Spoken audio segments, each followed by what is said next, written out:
ಎಲ್ಲರಿಗೂ ವಂದಿಸುತ್ತಾ ಸಂವಿಧಾನ ಬರೆದಂಥ ಅಂಬೇಡ್ಕರನ್ನು ನೆನೆಯುತ್ತಾ ಒಂದೆರಡು ಮಾತಾಡಲಿಕ್ಕೆ ನಾನು ಇಷ್ಟಪಡ್ತೇನೆ. ಏನಂತ ಹೇಳಿದರೆ, ನಮ್ಮ ದೇಶದಲ್ಲಿ ಅಂದರೆ ಕರ್ನಾಟಕದಲ್ಲಿ ಎಲ್ಲ ಅಧಿಕಾರಿಗಳು ವಿದ್ಯಾಭ್ಯಾಸ ಕಲಿಯುವಾಗ ಯಾವ್ಯಾವ ಉದ್ಯೋಗಕ್ಕೆ ಯಾವ್ಯಾವ ರೀತಿಯಲ್ಲಿ ಯಾವ್ಯಾವ ಸಂವಿಧಾನದಲ್ಲಿ ಯಾವ ರೀತಿಯಲ್ಲಿ ಬರೆದಿದ್ದಾರೆ ಅದನ್ನು ಓದಿ ಅದನ್ನು ಕಲಿತು ಅದನ್ನು ಸ್ಟಡಿ ಮಾಡಿ ಅದ ನಂತರ ಜಾಬಿಗೆ ಸೇರುವಂಥದ್ದು.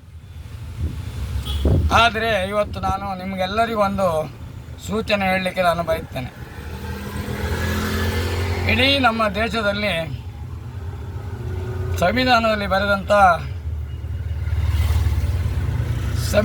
ಬರೆದಂಥ ಯಾವುದೇ ರೂಲ್ಸನ್ನು ನೀವು ಪಾಲಿಸುತ್ತಿಲ್ಲ ಅಂತ ಹೇಳಲಿಕ್ಕೆ ನಾನು ಇಷ್ಟಪಡ್ತೇನೆ. ಯಾಕಂತ ಹೇಳಿದ್ರೆ, ಯಾವ್ಯಾವ ಅಧಿಕಾರಿಗಳು ಯಾವ ರೀತಿಯಲ್ಲಿ ನಡ್ಕೊಂಡು ಹೋಗಬೇಕು, ಯಾವ ರೀತಿಯಲ್ಲಿ ಮಾಡಬೇಕು, ಯಾರನ್ನು ಬಂಧಿಸಬೇಕು, ದರೋಡೆಕೋರರನ್ನು ಯಾವ ರೀತಿಯಲ್ಲಿ ಬಂಧಿಸಬೇಕು. ನಾವು ಹೇಳ್ತೇವೆ ಪಾಕಿಸ್ತಾನವನ್ನು ಹೊಡೆದು ಓಡಿಸಿದ್ದೇವೆ ಅಂತೇಳಿ. ಅದು ಒಳ್ಳೆಯ ಕೆಲಸ. ಯಾಕಂತ ಹೇಳಿದ್ರೆ ಆಗಲಿಕ್ಕೆ ನಮ್ಮ ಮಹಾತ್ಮ ಗಾಂಧೀಜಿಯವರೇ ಮಾಡಿದಂಥ ಕೆಲಸ ಅದು ಇವತ್ತು ನಾವು ಮಾಡುವಂಥದ್ದು. ಅವರಿಗೆ ಸಲ್ಯೂಟ್ ಹೊಡಿಬೇಕು.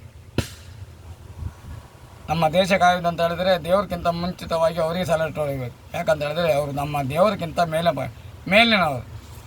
ನಮ್ಮನ್ನೆಲ್ಲ ಈ ರಾಜ್ಯದಲ್ಲಿ ಕಾಪಾಡುವುದಿದ್ದರೆ ನಮ್ಮ ಸೈನಿಕರು. ಅದನ್ನೇ ನಾನು ಹೇಳುವಂಥದ್ದು. ಇದು ಅಧಿಕಾರಿಗಳಿಗೆ ಹೇಳುವಂಥದ್ದು ಏನಂತ ಹೇಳಿದ್ರೆ, ಅವರು ನಮ್ಮನ್ನೆಲ್ಲ ರಕ್ಷಣೆ ಮಾಡ್ತಾರೆ. ನೀವು ಮಾಡುವಂಥ ಇಲ್ಲಿ ರಕ್ಷಣೆಯನ್ನು ಯಾಕೆ ನೀವು ತಡೆಗಟ್ತೀರಿ?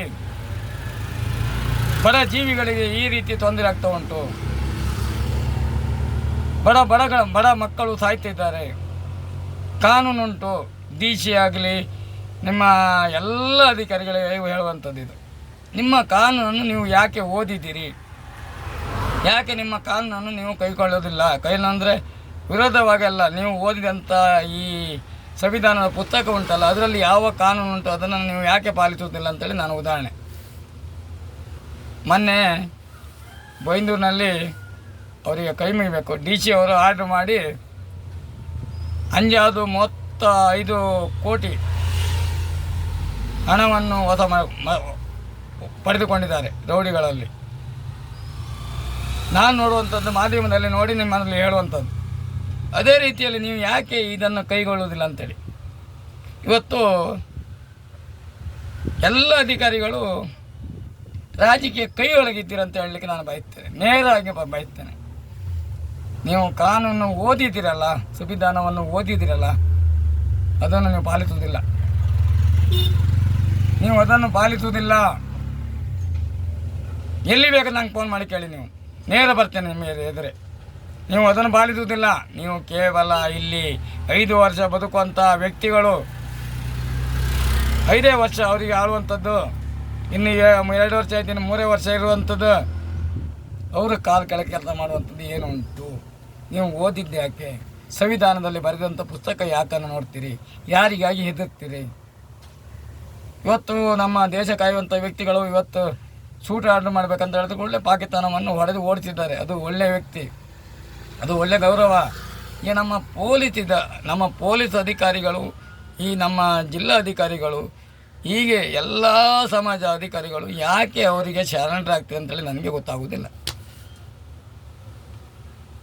ನಾವಿವತ್ತು ಇದನ್ನು ಯಾಕೆ ಹೇಳ್ತೇನೆ ಅಂದರೆ, ನನಗೆ ನೋವನ್ನು ತಡ್ಕೊಳ್ಳಿಕ್ಕೆ ಆಗೋದಿಲ್ಲ. ಅಧಿಕಾರಿಗಳು ನಮ್ಮಂಥ ಬಡ ಜೀವಿಗಳನ್ನು ಕಂಪ್ಲೇಂಟ್ ಕೊಟ್ಟರೆ ಏನು ಎಳಿತೀರಿ? ಅದನ್ನು ಒಂದಕ್ಕೆ ಒಂದೂವರೆ ಮಾಡಿ ಒಂದು ಪೆನ್ ಇದ್ದರೆ ಸಾಕು, ಬರೆಯುವುದು. ಅದೇ ರಾಜಕೀಯ ವ್ಯಕ್ತಿಯರು ನಿಮ್ಮ ದೌರ್ಜನ್ಯ ಮಾಡ್ತಾ ಇದ್ದಾರೆ, ನಿಮ್ಮ ಸ್ಟೇಷನಿಗೆ ಬೆಂಕಿ ಹಾಕ್ತಾರಂತಾರೆ, ನಿಮ್ಮನ್ನೆಲ್ಲ ಎಳೆದು ಕೊಲ್ಲರಿ ಕೈ ಹೇಳ್ಕೊಂಡು ಹೋಗ್ತೇನೆ ಅಂತಾರೆ. ಅದು ಎದುರು ನೋಡುವಾಗ ನಮಗೆ ಅಸಹ್ಯ. ನಾನು ಎಂತ ಹೇಳ್ತಾರೆ, ಅಸಹ್ಯ. ನೀವು ಓದಿದ್ದು ಯಾಕಂತ ನನಗೆ ಗೊತ್ತಾಗೋದಿಲ್ಲ. ನೀವು ಓದಿದ್ದು ಯಾಕಂತ ನನಗೆ ಅರ್ಥೇ ಆಗೋದಿಲ್ಲ. ನನಗೆ ಒಂಥರ ಮಾನಸಿಕದ ಮಾತು ತಗೊಂಡು ಇನ್ನು ಸುಮ್ಮನೆ ಮಲ್ಕೊಳ್ಬೇಕು. ಯಾಕಂದ್ರೆ ನಾನು ಹೆಸರು ಬಿಡುವಾಗ ನಾನು ಸತ್ಯವನ್ನು ನೋಡುವಂಥದ್ದು, ಸತ್ಯವನ್ನು ಹೇಳುವಂಥದ್ದು. ನಮ್ಮಂಥ ಬಡ ಜೀವಿಗಳ ಬಂದ್ರಗೊಳ್ಳೆ ಬರೀದೆ ಹಾಕವನಿಗೆ ಕೇಸ, ಹಾಕವನಿಗೆ ಒಳಗೆ ಏನು ದೌರ್ಜನ್ಯ ಏನ? ಅದೇ ನಿಮಗೇನ ಅವರಿಗೆ ಒಂದು 5 ವರ್ಷ ಬದುಕೋರಿಗೆ 5 ವರ್ಷ ಆಳುವವರಿಗೆ ನಿಮಗೆ ಬಂದೋಬಸ್ತ್ ಮಾಡಲಿಕ್ಕೆ ಆಗೋದಿಲ್ವಾ? ನಿಮಗೆ 60 ವರ್ಷ ಬಾಳುವಂಥದ್ದು, 60 ವರ್ಷ ನಿಮ್ಮ ಹತ್ರ ತಾಕತ್ತಿರುವಂಥದ್ದು. ಸಂವಿಧಾನದಲ್ಲಿ ನೀವು ಓದಲೇ ಇಲ್ವಾ? ಸಂವಿಧಾನ ಪುಸ್ತಕವನ್ನು ಓದಲೇ ಇಲ್ವಾ? ಹೀಗೆ ಡೈರೆಕ್ಟಾಗಿ ನೀವು ಕೆಲಸಕ್ಕೆ ಬಂದಿದ್ದಾ? ಇದೆಲ್ಲ ನನಗೆ ಬೇಜಾರ ಸಂಗತಿ. ನೀವು ಇನ್ನು ಮುಂದೆ ನಿಷ್ಠೆಯಿಂದ ಕೆಲಸ ಮಾಡಿ, ನಿಷ್ಠೆಯಿಂದ 50 ರೂಪಾಯಿ 20 ರೂಪಾಯಿ 30 ರೂಪಾಯಿ ಸಂಬಳ ಸಿಕ್ಕದು ಅದರಲ್ಲಿ ಮಾಡಿ, ಯಾರ ಕೈ ಕಾಲಿಗೆ ಚಾಚಬೇಡಿ. ನಿಮಗೆ ಸದಾ ನಮ್ಮ ಹುಟ್ಟಿದಂಥ ನಮ್ಮ ಕಾಪಾಡುವಂಥ ದೇವರು ನಿಮ್ಮನ್ನಂತ ಕಾಪಾಡ್ತಾರಂತ ಹೇಳುತ್ತಾ, ನಾನು ಹೇಳಿದ ಮಾತಿಗೆ ಎಲ್ಲಾದರೂ ಬೇಜಾರಾದಲ್ಲಿ ಕ್ಷಮಿಸಿ ಅಂತ ಹೇಳುತ್ತಾ, ನಾನು ಇನ್ನು ಈ ಅಧಿಕಾರಿಗಳನ್ನು ಯಾರನ್ನು ನಾನು ನಂಬುವುದಿಲ್ಲ. ಇನ್ನು ಬೇಕಾದ್ರೆ ನಾವು ರಾಜಕೀಯ ಕೈಕಲ್ಲೇ ಇಟ್ಕೊಳ್ಬೇಕು. ಯಾಕಂದರೆ ಅವ್ರನ್ನೇ ಮೆರಿತಾ ಉಂಟಲ್ಲ, ಅವರು ನಮ್ಮ 5 ವರ್ಷ ಬದುಕೋರ್ನ ರಾಜಕೀಯ ನಡೀತಾ ಉಂಟಲ್ಲ. ಕೊಲ್ಲರಿ ಕೈ ಹೋಗುವಂಥ ಅಧಿಕಾರಿಗಳೇ ಇವತ್ತು ಮೆರಿತಾ ಇದ್ದಾರಲ್ಲ, ದೌರ್ಜನ್ಯ ಮಾಡುವಂಥ ವ್ಯಕ್ತಿಗಳೇ ಬೆಳೀತಾ ಇದ್ದಾರಲ್ಲ. ಎಷ್ಟೋ ಕೊಲೆ ಆಗಿದೆ, ಎಷ್ಟು ಹಿಂಸೆ ಆಗಿದೆ. ಅದೇ ನಮ್ಮಂಥ ಬಡವ ಜೀವಿಗಳು ಹೋಗಿ ನಿಮ್ಮ ಹತ್ರ ಕಂಪ್ಲೇಂಟ್ ಕೊಡುವಾಗ ಕೂತ್ಕೊಳ್ಳೋ 1 ಗಂಟೆ 2 ಗಂಟೆ ಕೂತ್ಕೊಳ್ಳಿ, ಬರ್ತಾರೆ SI ರೌಂಡ್ಸಿ ಹೋಗಿದ್ದಾರೆ, ಮತ್ತೆ ನೋಡುವ ಕಂಪ್ಲೇಂಟ್ ಮತ್ತೆ ತಗೊಳ್ಳುವ. ಅದೇ ಇವ್ರಿಗೆ ಯಾಕೆ ಅದೇ ನಿಮ್ಮನ್ನು ಸಂವಿಧಾನ ಓದಲಿಲ್ಲ ನೀವು ವಿದ್ಯೆ ಬರುವಾಗಲೇ ಓದಲಿಲ್ವಾ? ನನಗೂ ಮಾತಾಡಲಿಕ್ಕೆ ಕಾಲ ಉಂಟು, ಅವಕಾಶ ನನಗೂ ಉಂಟು. ನನ್ನ ಹತ್ರ ಜನ ಬೆಂಬಲ ಉಂಟು, ಹಣ ಬೆಂಬಲ ಇಲ್ಲ, ಜನ ಬೆಂಬಲ ನನ್ನ ಹತ್ರ ಉಂಟು. ಜನ ಬೆಂಬಲ ತಂದುಕೊಂಡು ಹೋಯ್ಕೊಂಡು ಅರಿಕಲಿಗೆ ನನ್ನ ಎದೆ ಗುದ್ದಲಿಕ್ಕೆ ಆಗೋದಿಲ್ಲ. ನಾವು ನೋಡಬೇಕು, ನಮ್ಮ ಹೃದಯ ಅರಿಕಲಲ್ಲ, ನಮ್ಮ ಹೃದಯ ಏನಂದರೆ ಮೃದುವಾದ ದೇಹ. ನೀವು ಇದೆಲ್ಲ ಅಧಿಕಾರಿಗಳು ಮಾಡುವುದಿಲ್ಲ ಕಂಡ್ರೆ ನನಗೆ ನೀವು ಓದಿದ್ದಕ್ಕೂ ಸಾರ್ಥಕ ಇಲ್ಲ. ನಿಮ್ಮ ತಂದೆ ತಾಯಿಗೂ ಅದು ನೆಮ್ಮದಿ ಕಾಣೋದಿಲ್ಲ. ಮಾಧ್ಯಮದರ ಬೇವರ್ಚಿಗಳ ನಾಯಿಗಳು ಹಾಗೆ ಬೈಯುವಾಗ ನನಗೆ ಅಸಹ್ಯ ಕಾಣ್ತದೆ. ಅಸಹ್ಯ ಅಂದರೆ ಅಷ್ಟು ಅಸಹ್ಯ. ಬೋಳ್ ಮಂಡಿ ಅವ ಬೋಳ್ ಮಂಡಿ SAB ಅವ ಬೋಳ್ ಮಂಡಿ ಅವನ ಮಂಡ್ಯಂಗೆ ಸೋಗಣಿ ತುಂಬಿದ್ದ. ಇವರು ಬಾಳುವಂಥದ್ದು ಇದೇ ವರ್ಷ ಮಾತ್ರ. ಇವರಿಗೆಲ್ಲ ನಿಮಗೆಲ್ಲ 60 ವರ್ಷದಲ್ಲಿ ಕಾಲ ಉಂಟು ಮಾತ್ರ. ನಿಮ್ಮ ಹತ್ರ ಸಂವಿಧಾನದ ಕಾನೂನು ಉಂಟು ಮಾತ್ರ. ಇದನ್ನೆಲ್ಲ ಬಿಟ್ಟು ಯಾಕೆ ನೀವು ಶರಣರಾಗ್ತೀರಿ ಅಂತ ಹೇಳುತ್ತಾ ನನಗೇನು ಮಾತಾಡಲಿಕ್ಕೆ ಆಗೋದಿಲ್ಲ. ಯಾಕಂದರೆ ನಾನು ಯಾರನ್ನಾರು ಬೇಕಾದ್ರೆ ಧರ್ಮದಲ್ಲಿ ಇರುವಂಥವ್ರಿಗೆ ನಾನು ಸಹಾಯ ಮಾಡಿ ಜೀವ ಬಿಡ್ತೀನಿ ಅಂತೇಳಿ ನನಗೆ ಹೋರಾಟ. ನೀವೆಲ್ಲ ಕಾನೂನು ಉಂಟು, ಅಧಿಕಾರಿ ಉಂಟು, ಎಲ್ಲ ಓದಿದ್ದೀರಿ. ಆ ತಂದೆ ತಾಯಿ ಕಷ್ಟಪಟ್ಟಂಥದ್ದೆಲ್ಲ ಹೇಳ್ತಾರೆ, ನನಗೆ ಬೇಜಾರಾಗ್ತದೆ. ಆದರೆ ಇವತ್ತು ನೀವು ಅವರಿಗೆ ಶರಣರಾಗ್ತಿದ್ದೀರಿ ಅಂತ ಹೇಳಿದ್ರೆ ಇದು ನನಗೆ ಇನ್ನು ಮೇಲೆ ನಾನು ಮೌನವು ಪುರುಷ ಲಕ್ಷಣಮ್ಮ, ಇನ್ನು ಮೌನದಲ್ಲೇ ಇರ್ತೇನೆ. ಯಾಕಂದರೆ ನೀವು ಮಾಡೋದಕ್ಕೆ ನೋಡಲಿಕ್ಕೆ ಆಗೋದಿಲ್ಲ.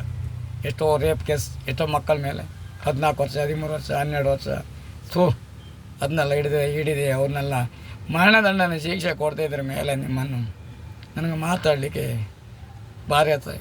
ನಾನು ಇವತ್ತು ಆತ್ಮಹತ್ಯೆ ಮಾಡ್ಕೊಳ್ಳಿಕ್ಕೂ ಸಿದ್ಧ ಇದ್ದೇನೆ. ಯಾಕಂದರೆ ನಿಮ್ಮನ್ನೆಲ್ಲ ನಂಗೆ ನೋಡಲಿಕ್ಕೆ ಆಗೋದಿಲ್ಲ. ನೀವು ಕಾನೂನೆಲ್ಲ ನೋಡುವಾಗ ನನಗೆ ಆಗೋದೇ ಇಲ್ಲ. ಬರೀ ರಾಜಕೀಯ ಮಾಡಿ ದುಡ್ಡು ಮಾಡುವಂಥ 5 ವರ್ಷ ಕಾಲ ಮಾಡುವಂಥ ವ್ಯಕ್ತಿಗಳಿಗೆ ನೀವು ಶರಣರಾಗ್ತೀರ ಅಂತ ಹೇಳಿದ್ರೆ ನಾನು ಮತ್ತೆ ಮುಂದೆ ಹೇಳೋದಿಲ್ಲ. ಅದೆಲ್ಲ ನೀವೇ ಅರ್ಥ ಮಾಡ್ಕೊಳ್ಬೇಕು. ನೀವು ವಿದ್ಯಾವಂತರು, ನೀವು ಅರ್ಥ ಮಾಡ್ಕೊಳ್ಬೇಕು. ನನಗೂ ಜೀವದ ಬೆದರಿಕೆ ಬರ್ತಾ ಉಂಟು. ಆದರೆ ನಮಗೆ ಹುಟ್ಟಿದೊಬ್ಬರು ಪಾಪ ಆ ಪರಮಾತ್ಮ ನಮ್ಮನ್ನು ಯಾವಾಗ ಕರ್ಕೊಂಡು ಹೋಗ್ತನೋ ಅವತ್ತೇ ಕರ್ಕೊಂಡು ಹೋಗುವಂಥದ್ದು. ಅದು ಮಾತ್ರ ನನ್ನ ನೆನಪುಂಟು. ಬೇರೆಯವರದ ಚಿಂತೆ ನನಗೆ ಬೇಡ. ನನ್ನ ತಂದೆ ತಾಯಿ ಹತ್ರ ಹೇಳಿದ್ದು ಅಷ್ಟೇ, ನನ್ನ ತಂಗಿ ತಮ್ಮಂದ್ರ ಹತ್ರ ಹೇಳಿದ್ದು ಅಷ್ಟೇ, ನನ್ನ ಹೆಂಡತಿ ಮಗಳ ಹತ್ರ ಹೇಳಿದ್ದು ಅಷ್ಟೇ. ನಾನು ಹೊರಗೆ ಹೋದ ನಂತರ ಒಳಗೆ ಬರ್ತಂದ್ರೆ ಯಾವುದೇ ಕೇಸನ್ನು ಮಾಡಬೇಡಿ. ಯಾರು ನನ್ನ ಮೇಲೆ ದೌರ್ಜನ್ಯ ಮಾಡ್ರಿ ಅವ್ರ ಮೇಲೆ ಕೇಸ್ ಮಾಡಬೇಡಿ. ಯಾಕೆ ಗೊತ್ತಾ, ನನ್ನ ಹಾಡಿಲಿ ಬರೋದೇ ಹಾಗೆ. ಯಾರಿಂದ ಯಾರು ತಾಯ್ತಾರಂತ ಹೇಳಲಿಕ್ಕೆ ಆಗೋದಿಲ್ಲ. ಅದು ನಾವು ಹುಟ್ಟುಗತ್ತಿಗೆ ಭೂಮಿ ಬಿದ್ದು ಕೂಡಲೇ ಅವನು ಬರ್ದಿರ್ತಾನೆ, ಇಂಥ ದಿನ ನಾನು ಕರ್ಕೊಂಡು ಹೋಗ್ತೇನೆ ಮರ ಅಂದರೆ. ಅವ್ರು ಕರ್ಕೊಂಡು ಹೋಗೋ ತನಕ ತಾಳ್ಮೆಯಿಂದ ಕಾಪಾಡ್ತೇನಂತೆ, ತಾಳ್ಮೆಯಿಂದ ಇರ್ತೇನೆ ಅಂತ ಹೇಳ್ತಾ ನಿಮಗೆಲ್ಲರಿಗೂ ಎಂತ ಹೇಳ್ಬೇಕಂತ ನನಗೆ ಬರುವುದಿಲ್ಲ. ಆದರೆ ನಿಮಗೆಲ್ಲರಿಗೂ ಇನ್ನೂ ಕೈ ಮುಗಿದು ಕಣ್ಣಲ್ಲಿ ನೀರು ಬರ್ತಾ ಉಂಟು. ಆದರೂ ಸಹ ನಿಮ್ಮ ಕೈ ಮುಗಿದು ಬರ್ತೇನೆ. ಯಾರಿಗೂ ಶರಣರಾಗಬೇಡಿ. ನಿಮ್ಮ ಅಧಿಕಾರವನ್ನು ನೀವು ಓದಿದಂಥ ವಿದ್ಯಾಭ್ಯಾಸದಲ್ಲಿ ಮುಂದೆ ಬಂದಂಥ ಯಾವುದೇ ಕಾನೂನು ಉಂಟು ಅದನ್ನೇ ರೂಲ್ಸ್ ಪಾಲಿ ಅಂತ ಹೇಳ್ತಾ ಈ 5 ವರ್ಷ ಬಾಳುವಂಥ ವ್ಯಕ್ತಿಗಳಿಗೆ ನೀವು ಶರಣರಾಗಬೇಡಿ ಅಂತ ಹೇಳ್ತಾನೆ. ಜೈ ಹಿಂದ್, ಜೈ ಕರ್ನಾಟಕ, ವಂದೇ ಮಾತರಂ.